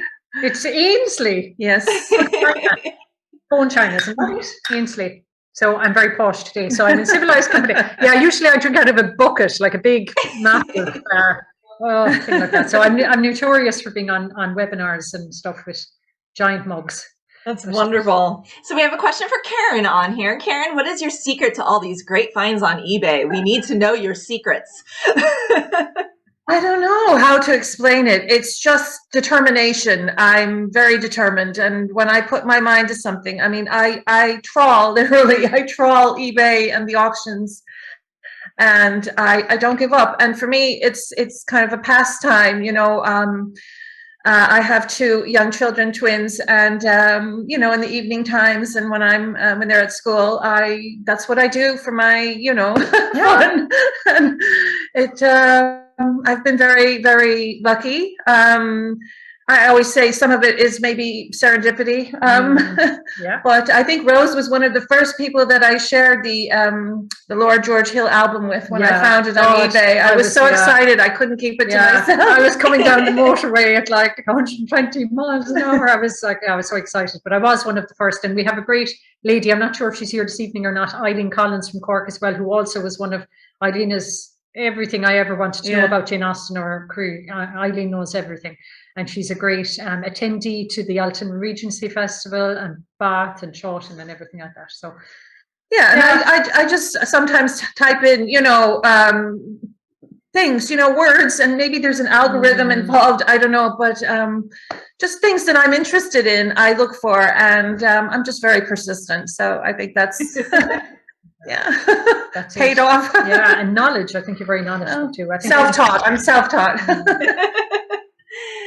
So the next question is for Rose from Mags Long. If you had a dinner party with guests, dead or alive, they're assuming that Jane Austen would be one, but the question, what is the one question you would ask her, and then who would your other three people be if you could pick? Oh my God, I wish I had time to think about this one because I love this question. And I'd be like, But do you know Angela Lansbury? First of all, I'm just going to say, just because she passed away recently, and I remember saying, God, I would have loved to have met her.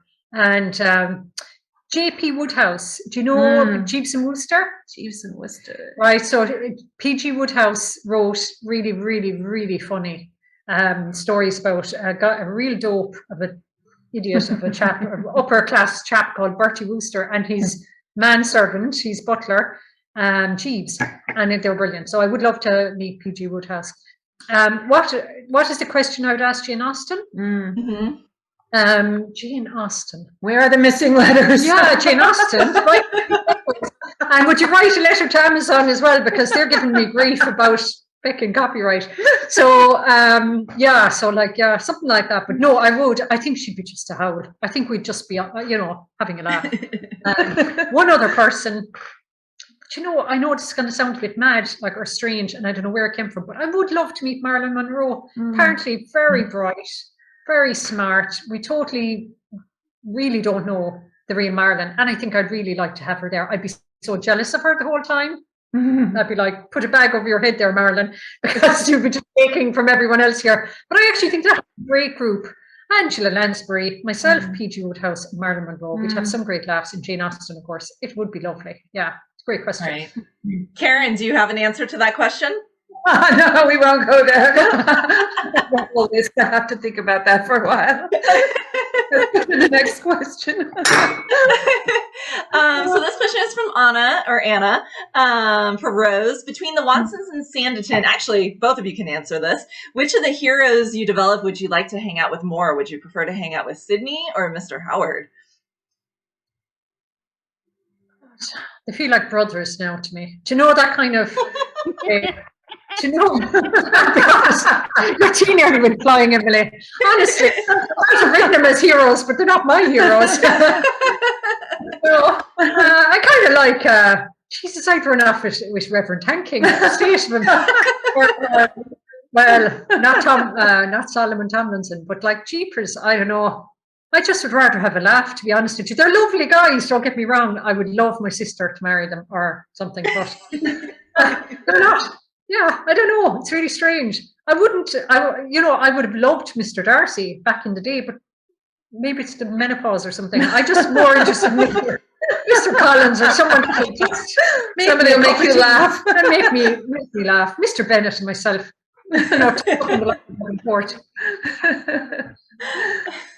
Wonderful. I don't see any hands up, but you're welcome to put your hands up and ask one in person as well if you want to unmute yourself and talk. So just throw your hand up and we'll get to you that way. So another question in the chat right now is from Mark Brownlow, surely Mr. Collins from the Longboard Letter trumps everyone, though? Question mark. He always trumps for you. It wasn't for me. Well, that's all that matters. Jeez, I better not say anything when you're drinking. This is going up on the internet eventually, so. Including your champagne disaster over there. As long as the chandelier doesn't come down before the night is out, we'll keep going for another while yet. But we had great fun. It is, yeah. It is what it is. Yeah. Now, any more questions or? I don't see any on the chat right now. Feel free to throw your hands up if you have anything. Well, I want to thank both of you so much, though, while people might be typing in questions there. Thank you both so much for joining in with us today. And yes, we didn't eat your cake yet. I think we're lucky it's not covered in liquid. We'll have to see. Caroline, thanks so much. And thanks, everyone. Look, I love you all so much. And genuinely do, guys. I'm actually a bit like Mr. Bennett. I am like, I rather people when they're kind of away from me. I like to be like cantankerous and kind of reading a book and all that sort of thing. But everyone in Jane Austen land, I just love them. Like I've made the best friends. I have to say, just the best friends everywhere all over the world that I would not have met otherwise. Yeah. And just to say as well, now that it's in my head, and I know people are chatting there or putting in comments and stuff, but the Jane Austen's Regency World magazine is a great magazine. I've, despite pandemics and whatnot, I've been a subscriber for a long time. But they very kindly, and Jocelyn Burry is the person who reviews books, and she lets me send her an early copy. So the one that's coming out next, that will probably be out in the next couple of weeks, has a review of A Season at Sanditon, a very kind review of A Season at Sanditon, and but she has impeccable taste, and so who am I to argue with Jane Austen Regency World magazine? They approve of my book. And will your book be available at Chawton House? Oh yeah, I'll have to think. Do you know what? We'll have to send over a few copies now. So yeah. And hopefully you'll be on the speaking circuit again. Oh yeah, I might be going to events. I would love to. If anyone here is on the organising committee of the Bath Festival or anything, I was actually on the year of the pandemic. It was my second time. I went with the Longbourn Letters. I was meant to go and be on the panel for the Jane Austen Festival Bath in the year of the pandemic. Unfortunately, it was cancelled, but that was for the Watsons. So I'm happy to make up for last time. Or else in Regency Festival. If I need to go with I was about to say someone to drink champagne with me, I'll bring Karen. Well, let me know. I do know the new festival director rather well. We're friends on Facebook. I can reach out to her and say, you want to come out again? So. Oh, yes. You pull a few strings there. I'm just looking at all those guys. It's so nice. Oh, thank you, guys. Guys, you're so kind. You're the best. I'll pay you later. You really are the best crew. Thanks so much. And I hope you like it. If you just let me know, because people think writers don't need to hear it. But leave a review. Yeah, leave a review. Like people don't realize that. Like we think we're crap at writing 99.999% of the time, and it's really hard to keep going. So it's lovely to hear when someone says, "Oh my God, I love that book," or "I love this character," or whatever. So really appreciate it. And look, that's a lovely message for Karen as well. Incredible collector. Thank you. You guys are so nice. Thank you so much. And thank you so much, Karen, for allowing us into your home. It was beautiful. I hope you don't have to clean up too much. No, don't worry about it. We're going to have some cake now, guys. Some of that gorgeous cake. We're going to get drunk. Yeah. So thank you for sharing your collection with us. It was wonderful seeing those, even though it felt like in person, even though, it's through the camera, but it was really so amazing. And thank you for bringing us along with you. And thank you so much, Rose. Congratulations so much on the publication of A Season at Sanditon. It's wonderful. I read it in less than 24 hours. I couldn't put it down, and I highly, highly recommend it to anyone who hasn't picked it up yet. So go grab it, go look at it, go read it. It's wonderful. So, and I really appreciate it. Oh my gosh. Yes. Thank you. It's always so much fun to see you, Rose, and hopefully we'll see each other in person sometime soon. And we might have more events because Karen might buy more crazy stuff. God knows what she'll have next. Something else Jane Austen left after her. One of the missing letters would be nice. The missing letters would be lovely. Missing letters. A missing novel somewhere that, just was never published. Yeah, we need one of those. Go find that, Karen. Yeah, I just saw a comment there from someone that said they'd love to come to Mount Ievers Court. Guys, you're always welcome. Yeah, honestly, even groups or historical costume groups or historical groups, people come here from the universities and stuff. So, don't be afraid to reach out. Yeah. Guys, thanks so much, Emily. Thank you, everyone. Good afternoon. Yeah, thank you all so much. Have a wonderful day or evening, night, wherever you are in the world. So glad we could all come together.